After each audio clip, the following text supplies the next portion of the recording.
I am Phrantceena Tate Halres. I'm the author of the book, Our Sixth Sense and Purpose, The Power in Knowing Who You Are. And I'm glad to be here today to share my brief story.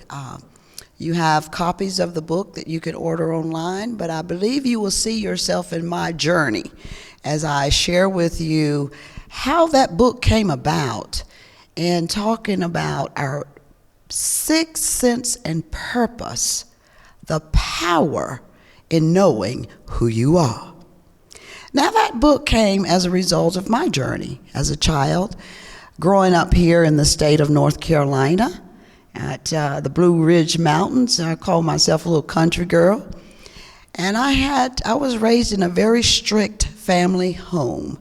My mother, Frances Berry Tate, a pastor, a minister, a woman in a man's world in those days, and my father, an architect for Drexel Heritage. He worked 3 jobs, very responsible, gave us a good life, and I was the firstborn. So I had a lot of, as Patrick mentioned earlier, expectations of who I'm supposed to be. Because as the oldest child, even today in our families, we've always had to acquiesce to the eldest in the family, to the oldest person. They set the tone. They set the role model for the next children. And so that was my childhood. And I had a very loving family. Grew up in the church. My backgrounds are quite different from most people. I came up as a African-American girl, worked in the church, a pianist at age 10. My parents ensured that I was able to express and create a pathway forward through sports. My dad coached me at East Burke High School, and I was a point guard, so I have a great appreciation for sports, arts, and music. And as we fast forward through life, because I had such a background in the church, with strict rules and regulations about growing up in life, and my life was centered in the Bible. And I was taught to live by the commandments in the Bible as a child. So that was instilled in me, and I'm sure many parents today are teaching their children about the Bible first. Who are you? Why are you here? What is your purpose? Do you know? Well, I had to find that out. My parents gave me leverage, but they gave me that with strict rules and regulations. And I'm sure some of the young girls can appreciate makeup. I wasn't allowed to wear makeup growing up. My dad was a firm believer. He said, "You girls are beautiful girls." He said, "But the beauty is from the inside out. You don't need all that makeup." But my friends were wearing makeup. I wanted to wear makeup. So he said, "That's not who you are. That only accentuates the beauty within you." Key point. And as I go through this journey, I hope that each of you will find yourself and see yourself in my journey. That's what the book is about. Because I'm a firm believer that when others can see themselves in your vision, they become a part of the provision, your mission, and your purpose. Do you have a vision? Do you see yourself in someone else's vision? So as I go back to my childhood, I grew up very strict. I didn't wear makeup. I couldn't even get my ears pierced because the Bible said, I was taught that the Bible said, you're not to pierce your body. That's how I grew up, very strict, different. When most of my other peers were out having fun, it seems, partying, enjoying other things in life, I was not able to do that. And I know there are children today that are being raised the same way. But you know, fast forward, I had to discover who I was. I didn't know. I was just enjoying the development, the guidance of my parents, which guided me in the way of the Lord. So I was very well groomed in what to do and what not to do. And I always felt that I'm going to get punished if I mistreat someone, if I lie, if I cheat. Those characteristics were developed in me as a child. So I say to parents, please teach and lead by example in the home. Now, I graduated from high school, and I went to college in 1979. That was my first experience in discovering my purpose and who I was, outside of the strict home raising of a little Christian girl that cannot even kiss a boy or wear makeup. We had order. So I'm in college in 1979. Wingate University is a Jesse Helms Republican school. I didn't know that. But I was denied a job in the real world because I graduated from a school that was a Jesse Helms Republican school right here in North Carolina, but I had a good education. I made friends. I learned how to be away from my parents. I had to discover who I was and what is my purpose for being here. Why am I here? All white university, there was about 2% black. High level of education, but one thing my parents said, you're going because they enlisted students who had a spiritual background. They had a very religious curriculum. With every curriculum, there was always a scripture to back that up. So my first year, I didn't want to stay. I wanted to go home. I didn't like college. I didn't like all these people. They were different. And they didn't express the same values that I shared. So we had to make some decisions. And I actually went home. I said, Daddy, can you come and get me? I don't want to go to college. I just want to come back home. He said, no. You're going to stay right there, and you're going to learn. And you're going to lead, and you're going to be an example to the others. You don't have to be influenced by going out drinking and partying, but you stand your ground and you stay grounded with your sports and stay focused. And I cried. I didn't want to leave.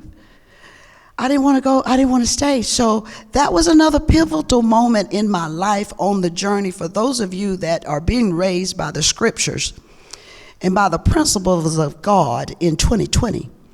I must let you know, stay with it. There's a rainbow at the end of it.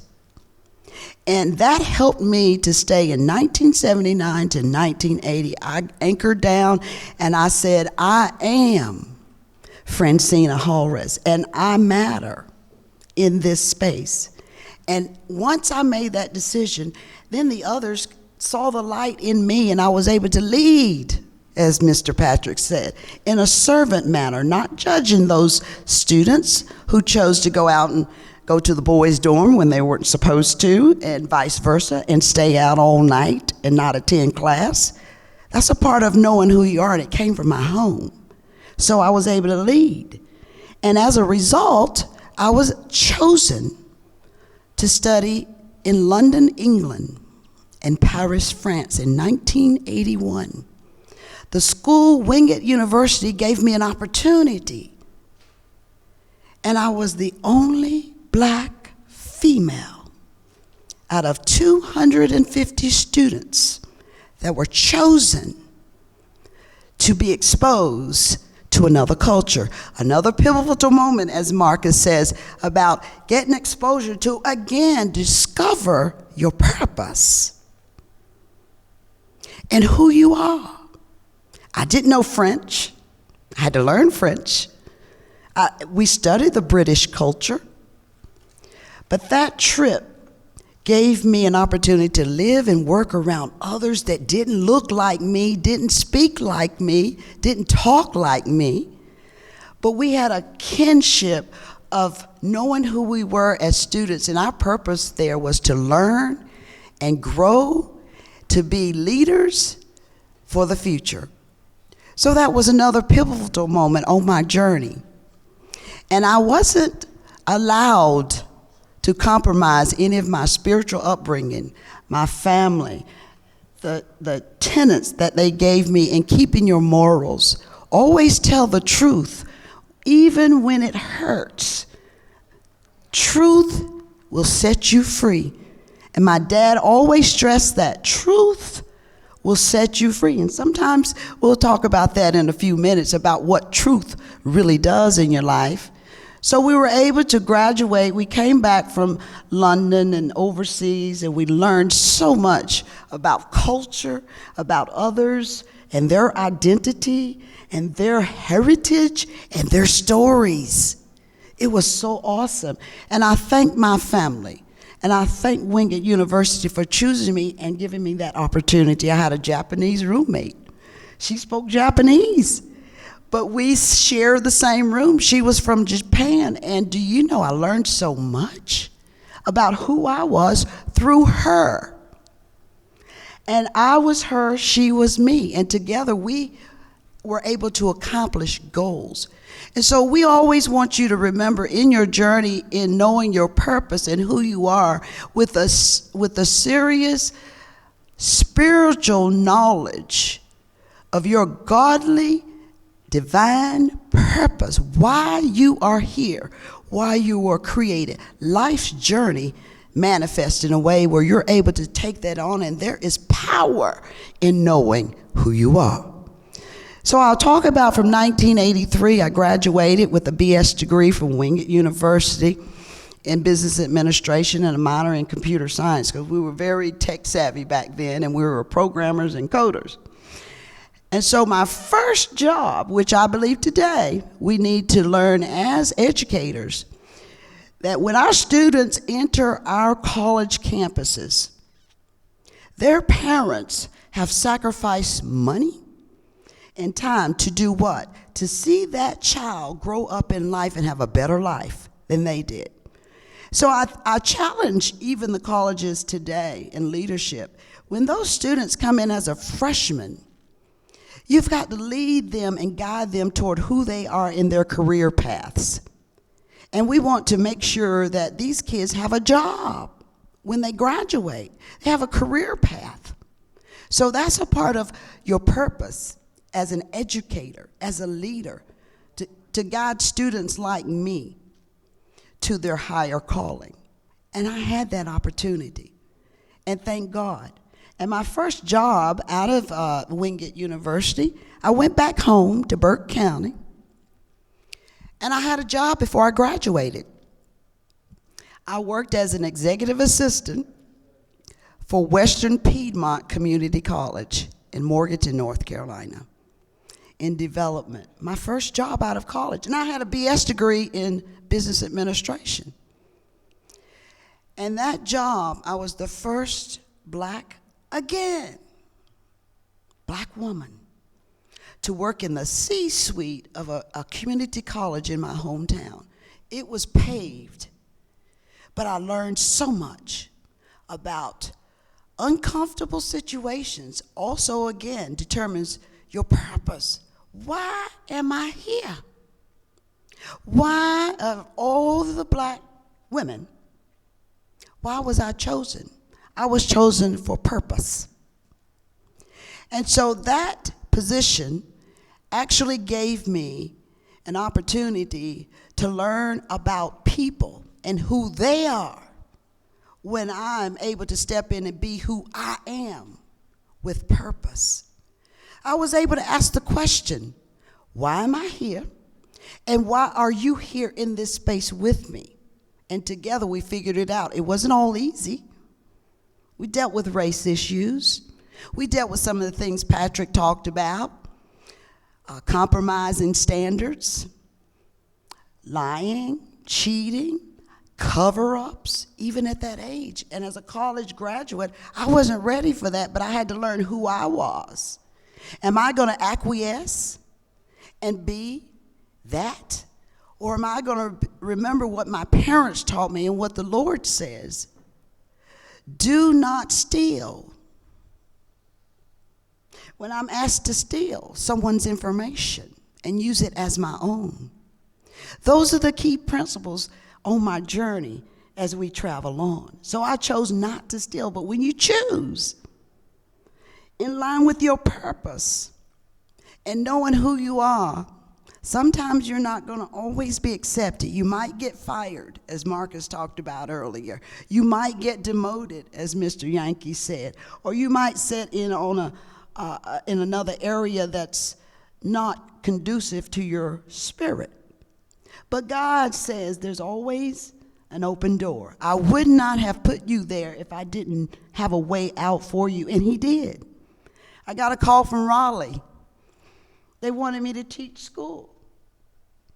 Community College at Piedmont Tech in Roxborough, the head of the community college from North Carolina, Roscoe Hager was his name. He came up to the Western Piedmont Community College and he called me in with the president, Jim Richardson, at the time. And he said, we need African American women in the North Carolina Community College system that can lead by example. We need minorities and women in our community college courses. And we need someone that looks like them so we can bring them into the campus for enrollment. They chose me. I was like, well, I've never taught before. I didn't know how to stand up in front of people. I could just play the piano, and I was nervous about that. But he said, you have what we need. He believed in me when I didn't see it in myself. That started my teaching career. And, of course, President Richardson and the team at Western Piedmont, they gave me great recommendations. That's what happens on your journey when you have from the inside out a solid foundation built on the principles of God. So we advanced on. My dad and my mom was very proud, and our parents are very proud of achievement. And even though Senator Sam back then, and he had a role in my life, taught me great things. I didn't know he was a senator. But they enforced, you can do this. They insured. My dad got a big U-Haul. He designed furniture. He said, I left home for the first time in my life. Another pivotal moment.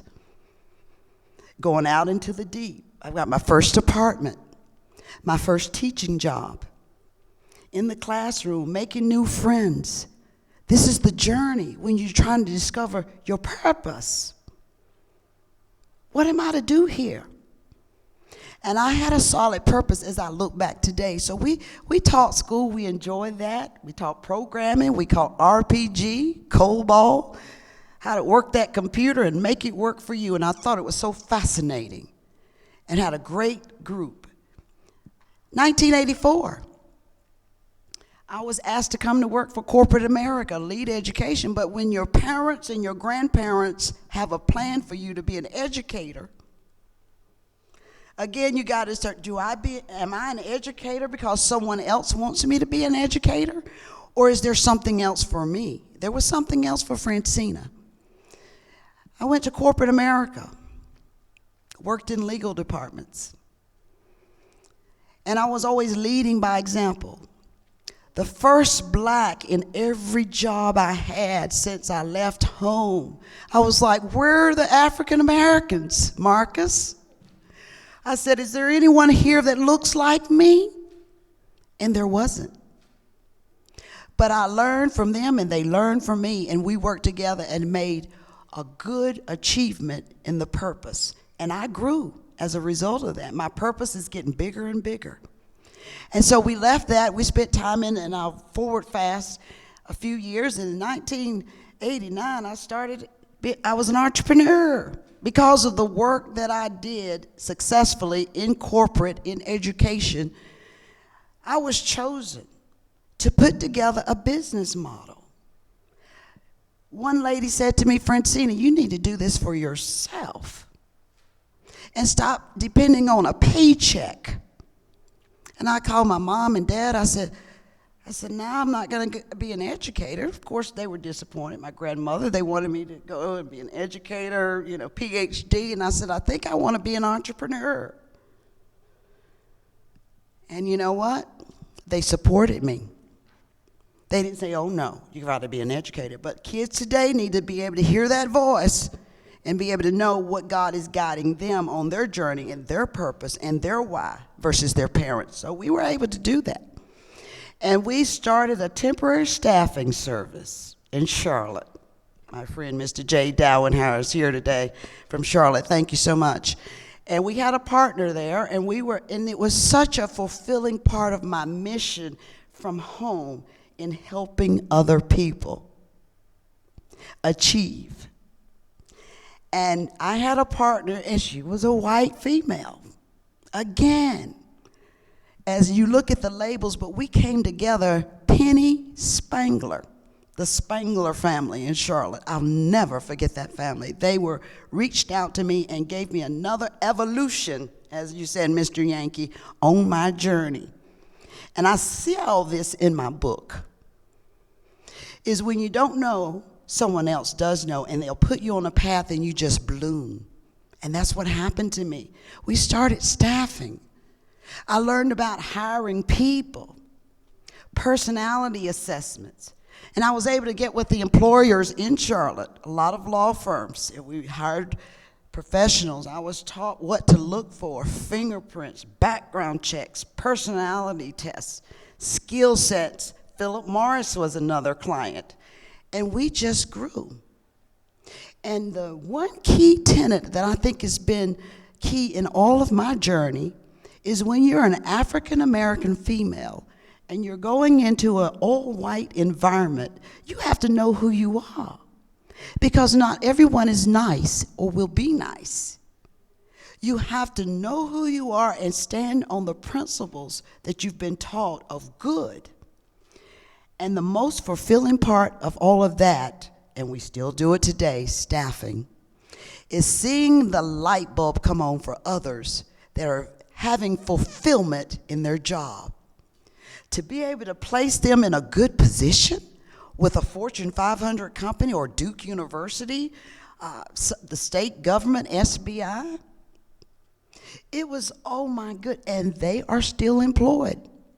A lot of these temporaries that we staffed are still working today in careers. Some have retired since the 80s in North Carolina. So we have value in that. We succeeded. We evolved. And then we had, I'm going to chime up to 9/11.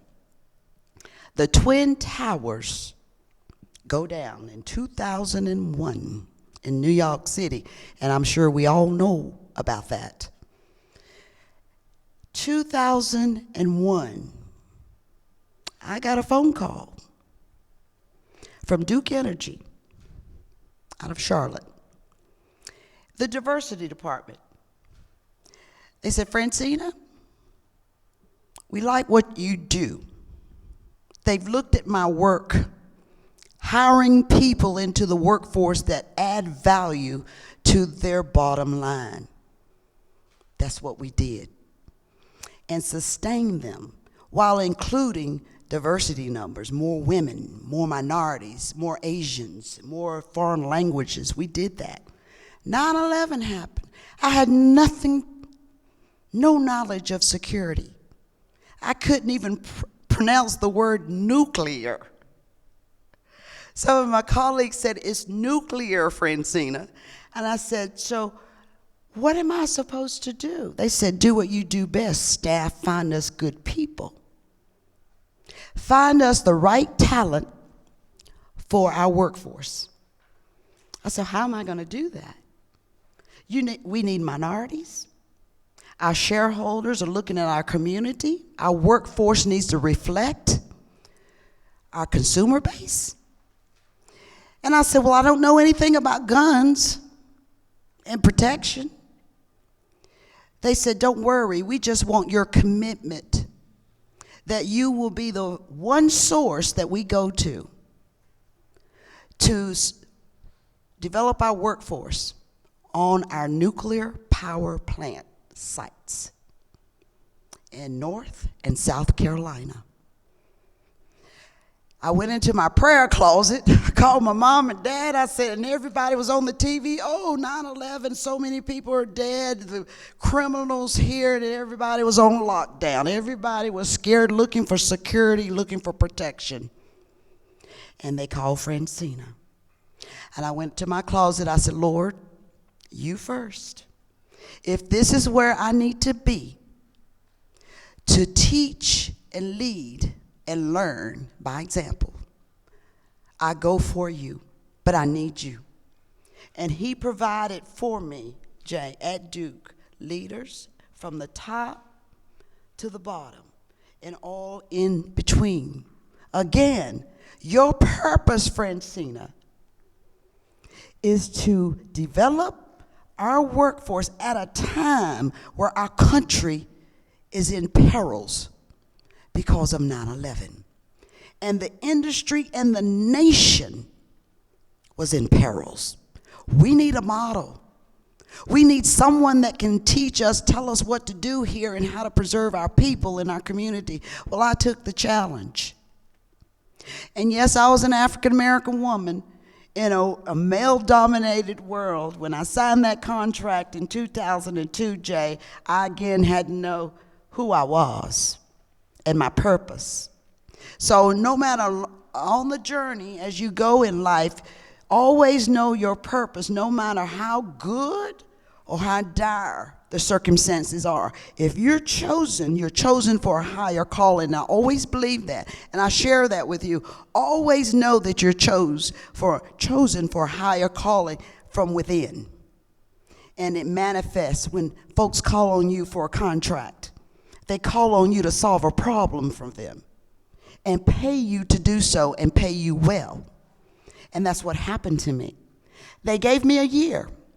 They said, Phrantceena, we're giving you a year. I sat down with all those men with guns and gear, and I'm like, Jesus, this is huge. But again, I knew my purpose. I kept hearing that purpose in the back of my head. You're there. Don't look at the guns. Don't look at the gear.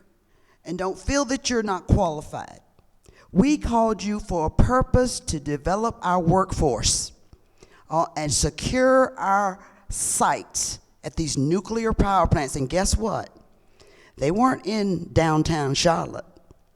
These power plants weren't in downtown Atlanta. They were out in the country, by the water, where no one really matters, seems out there. But there's a great operation. And we were able to go in and find our purpose again. They gave me opportunity. And they gave me leverage. They said, Phrantceena, go here. We need more black people in South Carolina. 24/7, 365. It never shut down. I had to put together a team. But my point here is God gave me vision. And the people that manifested on the path to open that door so I could evolve, as you say, Mr. Patrick, were priceless. And we were able to meet people at a grassroots level. That's why I'm always a very big proponent on the least of us. Like Mr. Yankee said, it's that frontline worker. And I had opportunities to go to the CEOs, the pay rate. These guys are here 24/7 carrying 125 pounds of gear. And they're protecting your assets while you're sleeping. Do they not deserve money and benefits? And you know, I sat down with them. I had access to air these things. Once I'm down in the field and I see how the people on the front line, I was always an advocate and still am today. And it grew me in this business into 5 states in North Carolina, the 5 southern states: North Carolina, South Carolina, Georgia, Alabama, Mississippi. In 2014, it came to an abrupt pivot as Marcus says.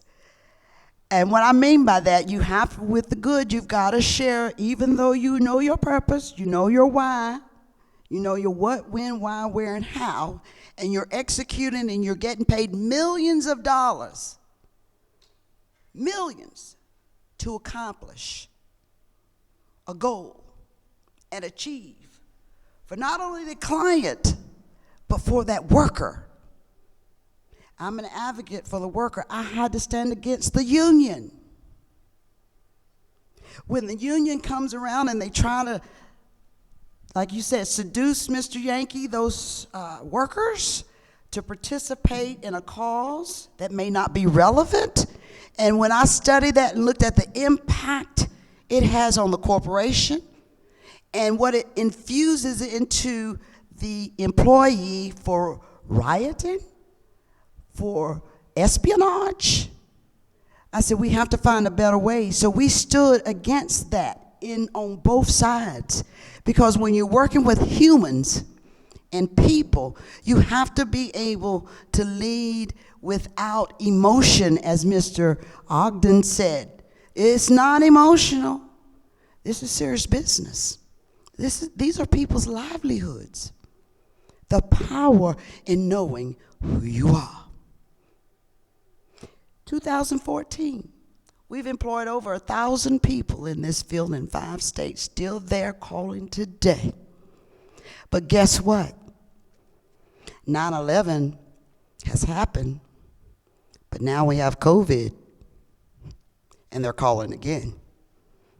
But let's go back to 2014, because with every victory and with every success, as our former speaker said, Mr. Graham will talk about that, is your identity.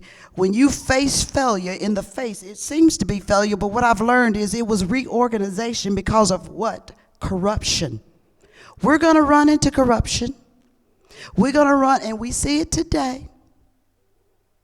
We're going to run into those who want to steal from us, take our ideas, take our money at high levels and low levels.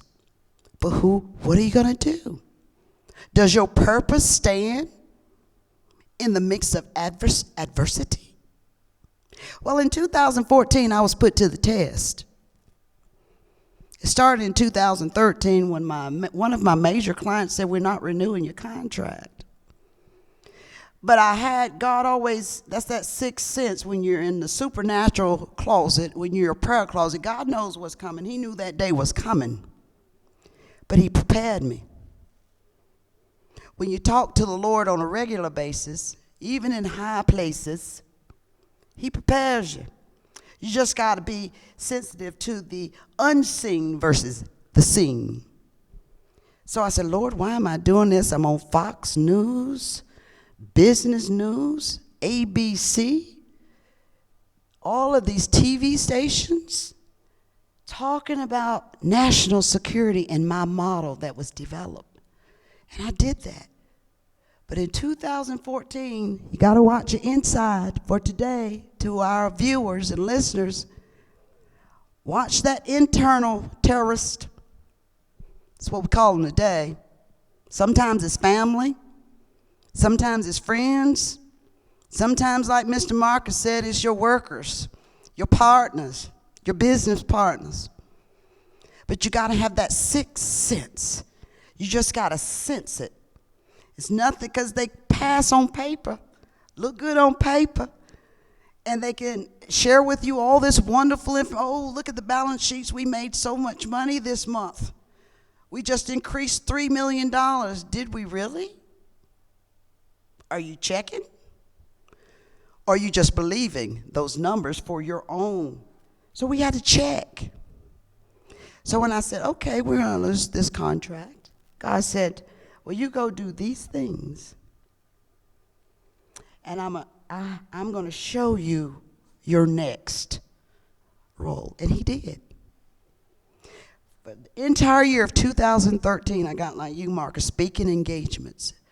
Vienna, Austria, the World Institute for Nuclear Security, Washington, D.C., the White House, Homeland Security, FBI, CIA, Pentagon, all of these folks trained me to be and fulfill the purpose which I am called to do here in this country. And you know, when 2014 came, my lawyers called me. I was speaking in Seattle, Washington. Didn't really know, but God was preparing me for something. That's why you got to have that sixth sense. And I'm on the airplane, had a great conference talking about cybersecurity and from world leaders. And I got on the plane, and my lawyers called, said, Phrantceena, you need to get down here. As soon as you get off that plane, you got some sabotage getting ready to go on in your shop. You've got some internal terrorists. And you don't have time to think or go research. Sometimes we've got to pivot and decide. And that's the power of knowing who you are. What are you going to do? I followed my lawyer's advice. I was shocked. I had no clue. But I had questions. And the evolution of that came to reorganizing the company from what it was and built over the years. But you know, it wasn't in the letters. It's not in your paper. It's in what you did for that workforce. Did you create that sustainable workforce with low turnover rates to achieve a goal? And we did that. So we had enough to pivot and reorganize quickly. My lawyer said, Phrantceena, whatever it is you choose to do in the future, go do it now. Go down there to Raleigh. Go to Secretary of State.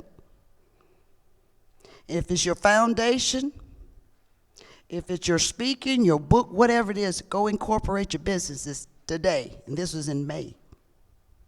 And I did that. And he said, now we're going to take you to the courtroom. We're going to talk to you about Chapter 11, Chapter 7. And I worked in bankruptcy law, so I knew what he was talking about. And Mr. Mamaritas was there during that time. I'm sitting in my lawyer's office.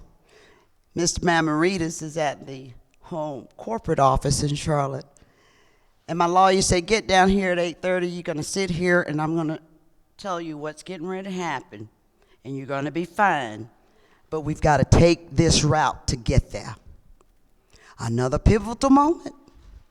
I was calm because God already prepared me. And that's what we have to be when we face troubles. We've got to know that we know our purpose is greater than what's before us. It was an experience, but we were able to go through it, like Marcus said, calm, poised, and we grew to over $100 million.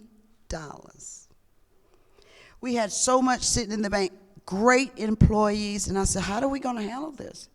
He said, Phrantceena, that's not your money anymore.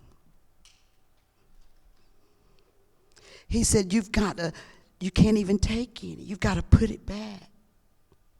I said, really? Well, we did. And at that point, you've got to know who you are. I'm like, you stand in the face of adversity like today with the pandemic we had today. This is just my journey, and I hope you see yourself in my journey.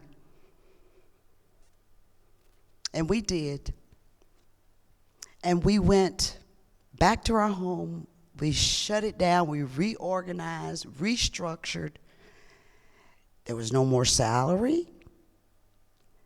There was no more shares of stock. And I looked in my home. This is how you got to look back and know that along the journey, God prepares you. You don't know why you're buying these things. Just to live.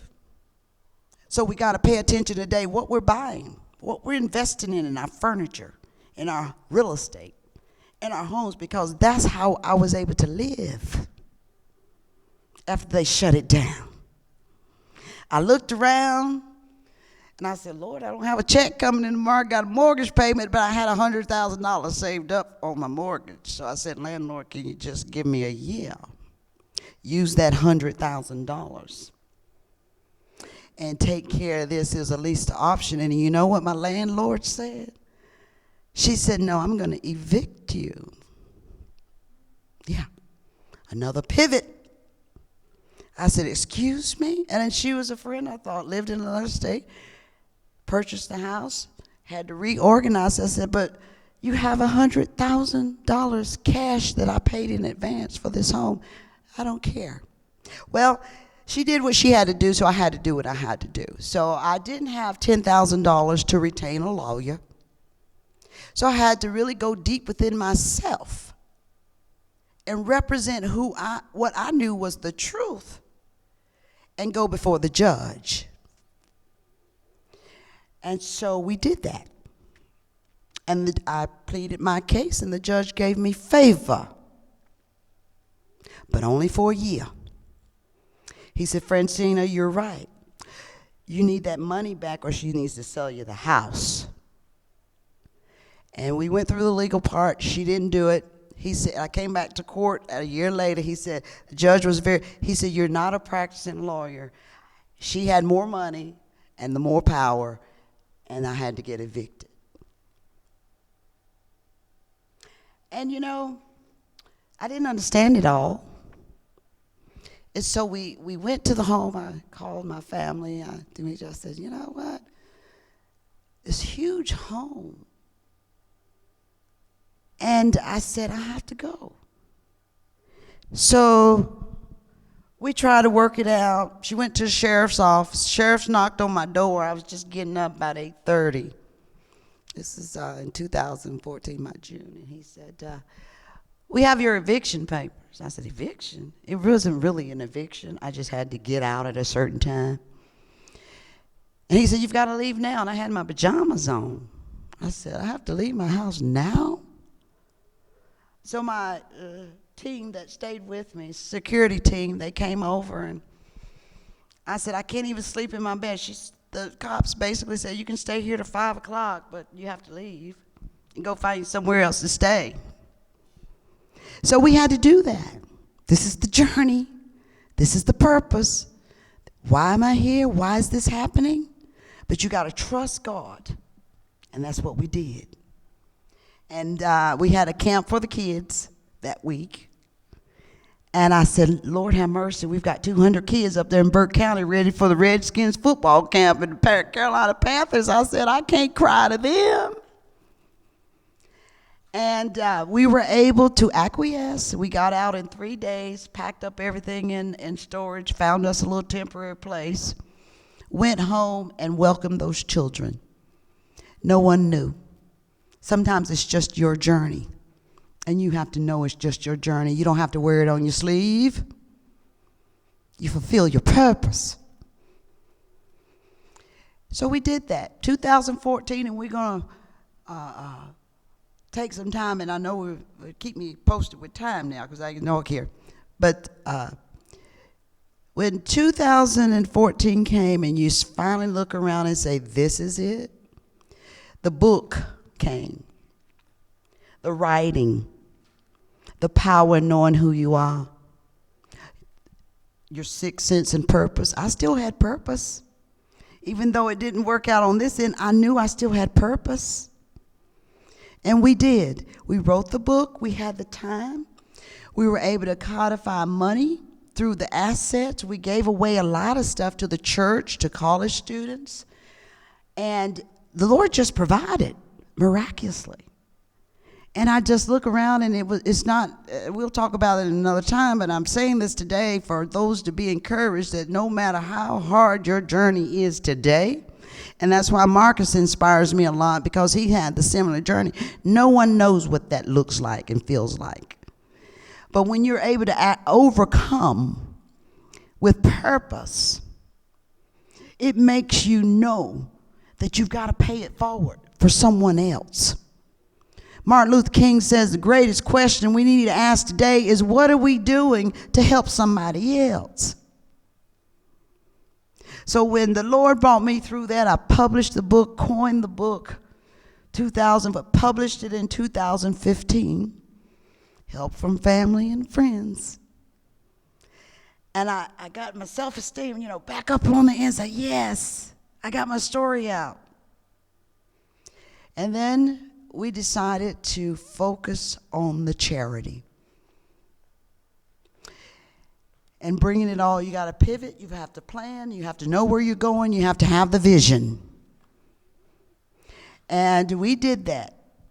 The goal was to build and still create jobs and hire folks in positions, purpose. But it just changed to the 501c3 nonprofit. Demetrius and I looked and we said, well, let's move to California. We were looking for a place to build this campus. We got in touch with Miss Jackson, Michael Jackson's mother, and bless Joe's heart, he was living at that time. And Michael had Neverland. Christy, you know this about this story. Neverland on the market for $100 million. Then she dropped it to $60 million. And Miss Jackson said, I like what you're doing, but and the realtor in the room, and Michael's place was ideal. It seemed God put us on the road, on a journey to find this place to build. So we looked at Neverland, and we looked at California. And it just didn't feel, it was a wonderful place, but we didn't work the deal out. It just didn't feel right. So went to California, Dallas, and several other places looking for a place to build the charity campus, which we'd been growing at the same time with the nuclear business. So someone told us about Florida. HR director that actually used to work for my company back in the 80s is in Florida. He said, you ought to check out Orlando for what you're trying to do with sports, arts, and music. And we did. We came and looked around.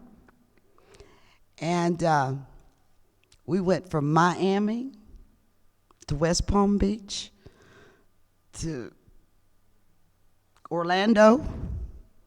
And someone said Jacksonville has the largest land mass. And this was in 2016, 17, doing the research. We're in Asheville, picking out land, looking at a church, trying to get a place to build this charity. And then someone said Florida. We left Asheville in 2017 and moved to Florida in 2018. Jacksonville. And when we arrived in Jacksonville, I'm like, Lord, why am I here? And so I had to learn on my journey, my purpose, I had to learn how to unlearn working all the time and shift, another pivot, from a for-profit to a nonprofit, and they're taking care of this next generation. So someone said, well, if you're going to build in Florida, David Cobb, if you're going to build in the state of Florida, you need to get your real estate license so you learn the statutes and learn the laws. I said, yeah, okay. Boy, was that a hard test. We took the test, the course. We didn't pass the test the first time because it's really brutal state bar test for the real estate license in the state of Florida. But we were accomplished in that. In October 11th, 2019, we received our real estate license with the department in Tallahassee. After a 35-year background check, I had to submit fingerprints. They went back to my 18, 19 years of age in North Carolina. They background everything. So I now know what it means for security background checks when we do them today. But you know what was fulfilling? There were a couple things that we had to get cleared up. Another moment. Why am I in 2019 having to go back to my childhood, teenage years in a background check? But it was very enlightening. I learned a lot. There were things out there I didn't know about or I've forgotten about. Another moment of knowing who you are. You've got to clean this stuff up. We've got things out here that are preventing us from fulfilling our purpose. And God has a way of bringing it around to you again. Before you can move on, you got to clean it up. We cleaned it up. And we got our license after 35 years of background check. And we have found our place in Georgia, in Florida. We found land. And we found also some workforce issues and racial divide. The mayor has been kind. The city has been kind. We were able to meet Marcus.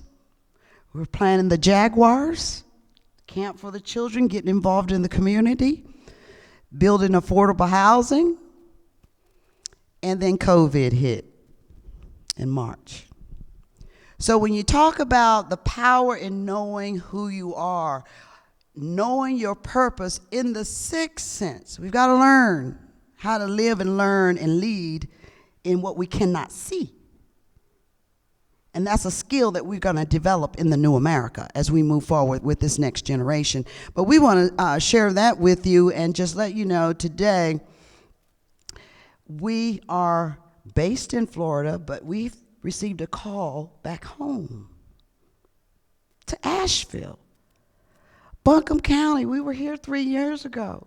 We picked out a school and a church and all of these things, but God sent us to Florida, and you have to understand why. And when you're moving to the unseen, the supernatural, you have to really know who you are and believe that it's going to lead to a good place. Once you get there, He will show you His glory.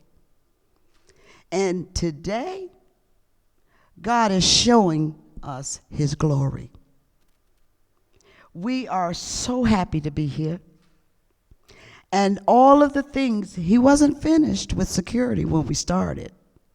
I thought it was over. As Mr. Yankee says, sometimes you think it's over, but it's just an evolution to the next level. And today, we are Coach Tate Foundation, the security business, everything is partnering with the charity so that we're still able to educate, train drone security, drone pilots, cybersecurity, maritime security. The National Security Begins With You book is ready to be released with the secrets that had to be scrubbed before it could go to the public. God has placed me in some very interesting places and very private rooms with the secret society that run this entire country. We don't even know who they are, do we? But I've been privileged and blessed to sit in some of those rooms privately and learn. And boy, do I have a fire inside of me to share with our next generation in a holistic manner what they need to do to protect and secure themselves in their future. So the book is going to be released before Christmas. Look at how good God is. Through all of that, here in 2020, COVID hit in March. God has blessed us through all of this. And I found myself in a position to look at workforce differently now because it's not 9/11, it's the pandemic. They're calling me still, Phrantceena. We can't secure our workers. They're working from home. We don't know whether they're sharing our sensitive data. Jay, you know that. We don't know whether they're espionaging, giving up our secrets to our competitors. But we can't make them come to work. We can't make them come to school. We have to eliminate the contracts of our police, our law enforcement, because we don't have the funding. They don't have a place for us anymore. Police officers are retiring in the middle of a pandemic. Do you know what security? It wasn't the Twin Towers. Today, that is affecting 350 million people here in the United States. 9/11 affected how many, Mr. Yankee? About 3,000 families. But look at where we are today, and I get another phone call. And the need today is cybersecurity. We've got people sitting at home hacking. There's nothing private anymore once you hit that internet. And this is the passion we have for the children. Your purpose today in 2020 has evolved. Are you ready to pivot? To be a part of the next 21st century? To be a leader by example?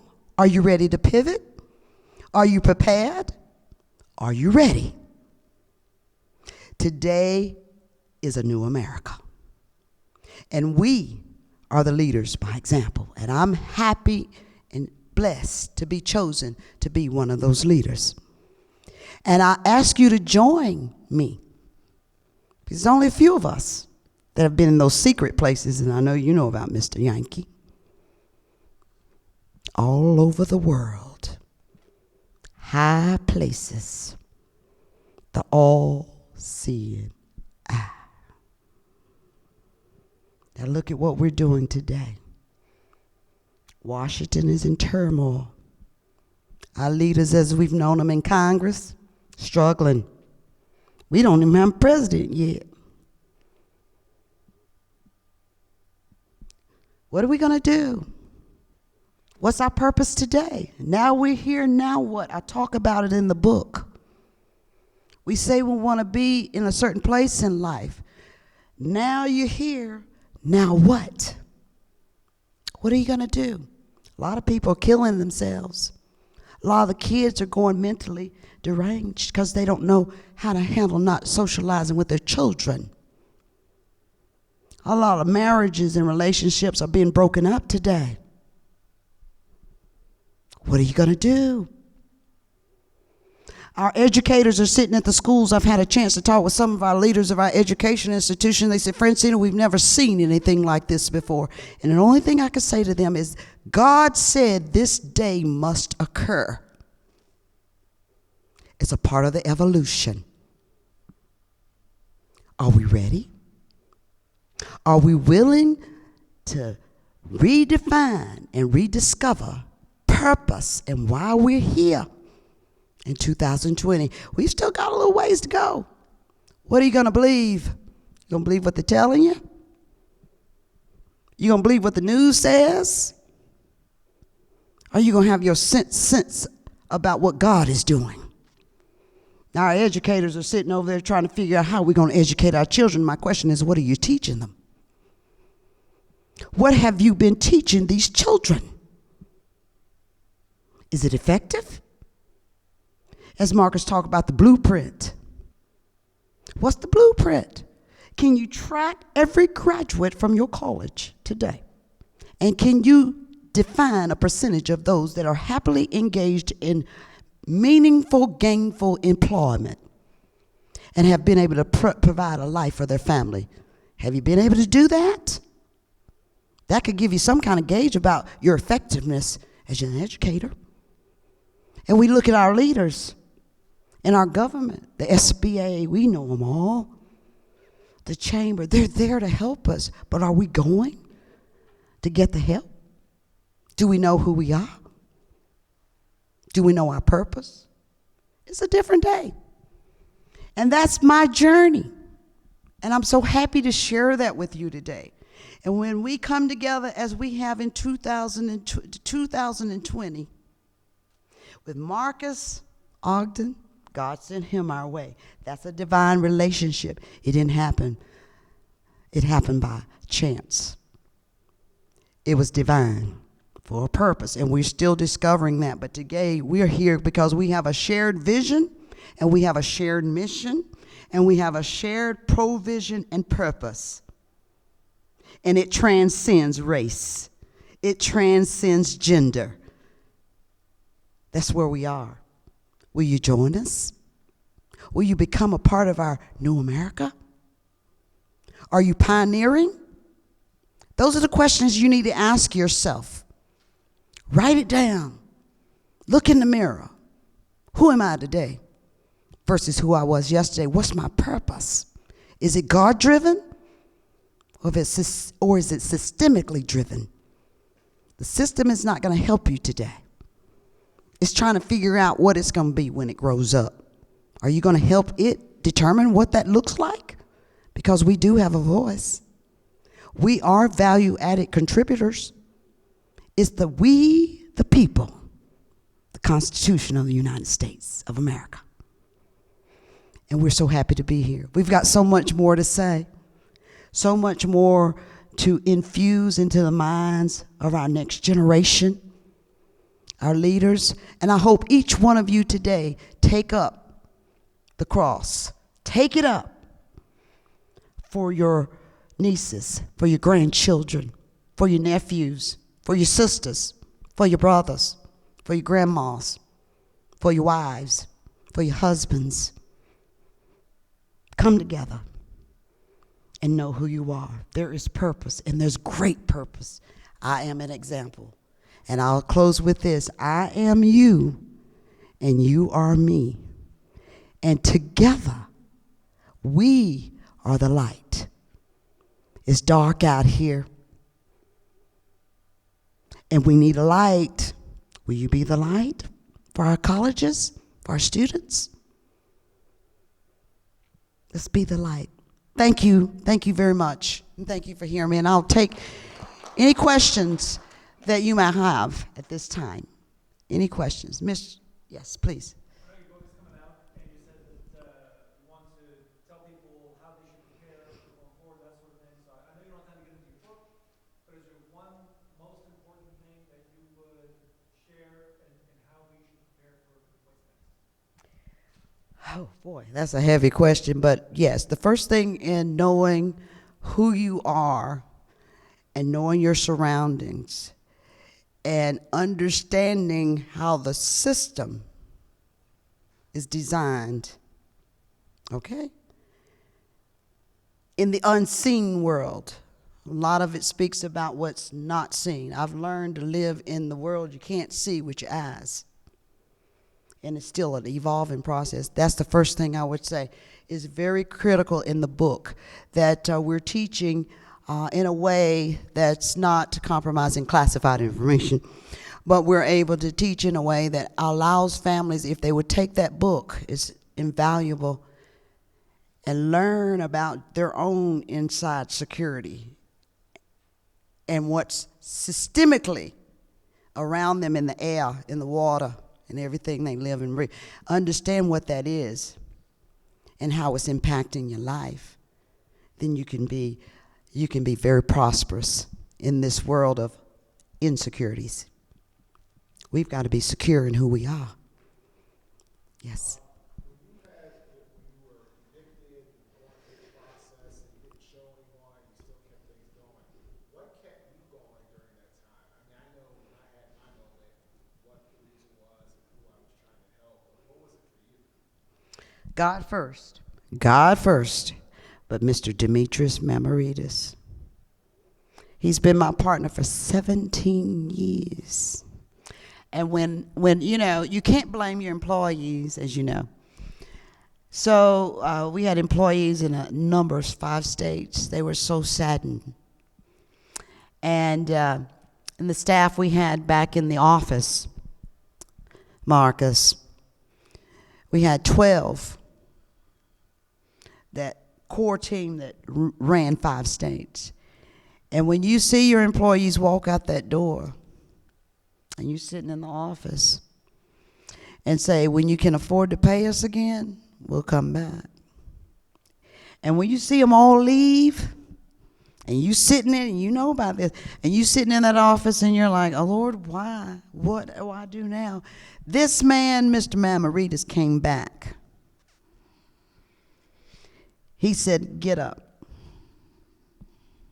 That's what he said. He said, this is not over. We got to keep moving. That's my story. It only takes one. Yes. You brought up one of the unfortunate facts about working in business, that people don't always have your best interests at heart. Yes. How do you manage or balance staying positive and putting yourself out there without sinking into outright paranoia? I know. You know, great question, Jay. Great question. It wasn't easy, and you know, we're human. I'm emotional right now when you start thinking about it. I've never really talked about it in this context before, but that's a great question. And as I look back over those times, I had my moments. What did I do wrong?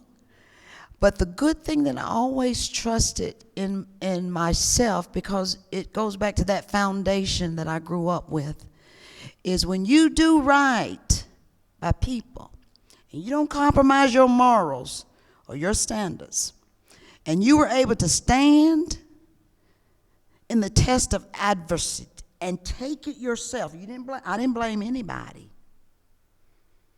But that, to answer your question, you have to just know who you are. And I had to build that up again, because that was, 12, 13 years of my life at that time.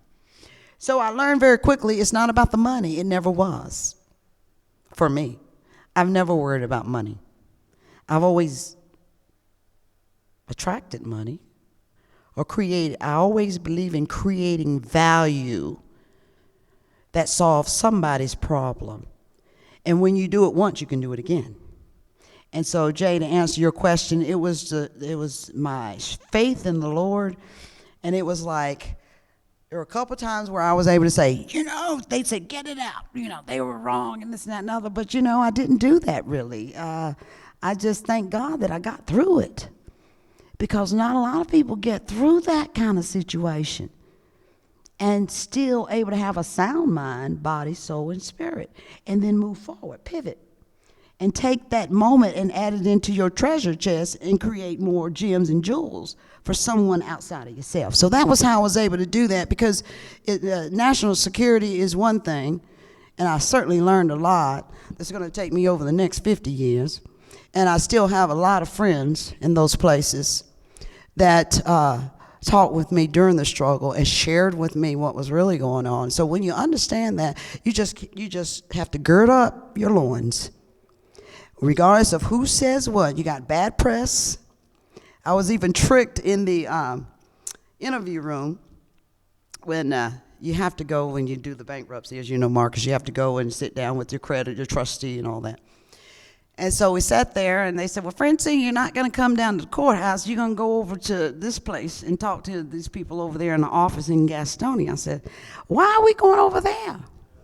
You remember that? And so, me innocently, they call it Goldilocks, just going over there and sitting there. And I said, so my lawyer came in from Aspen, and he said, I'll meet you at the office. And we went there. And when I walked in the office, it's your sixth sense, seeing the unseen. So when I walked in the office, I was prepared, and I knew the routine. I know. And so I saw this camera sitting in the corner with a cover over it.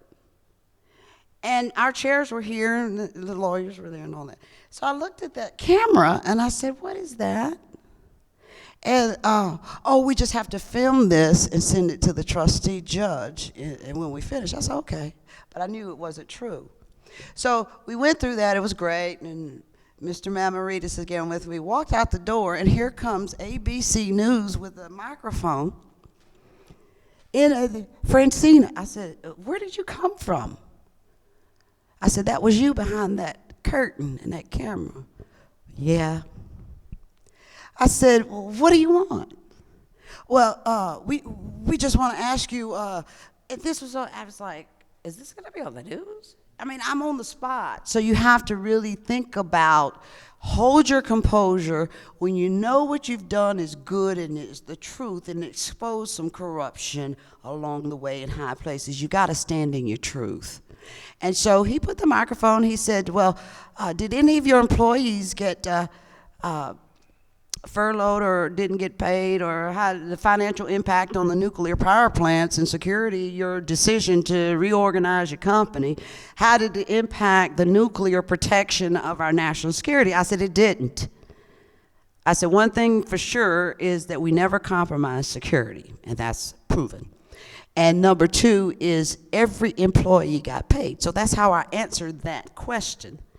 And then he says, well, Phrantceena, why don't you just, as you scroll through the car, we have another camera. We just want to get a film We just want to film you walking to the car. And I'm like, you're kidding me. You're hiding, and now you want. So I just said, whatever. So we got in the car and we left. And about 10 minutes, I got a phone call and said, you're on the 6 o'clock news. I said, what? It was a setup. So, and that's still on Google today. And so my mom called and my family called. They said, oh my gosh, we saw it. Because in the mountains, you can see all the news in Charlotte. I said, Mom, I'm okay. Don't worry. It was a trick, but don't even worry.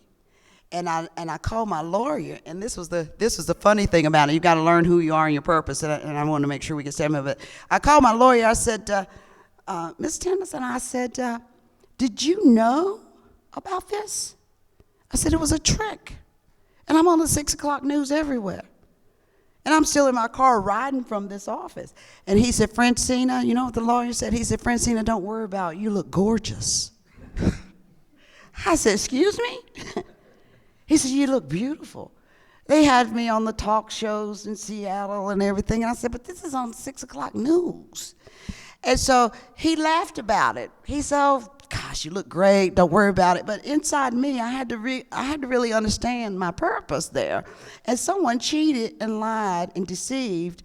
And now that mark, like we call it the red badge of courage, with technology is still on Google today. So my lesson there is you've got to know how cybersecurity and this internet and the media can take you up or take you down. And so that was my lesson there in learning that you've got to be ready for the tricks of the trade. But when you stand in truth, it all comes out. And when you're able to rise above it, because that was just a journey on, an incident on the journey. And when you look and you see how God has raised you above that in truth, then you just let it go where it will. People know who you are. Any other questions? Take a couple questions. I know we're running a little over.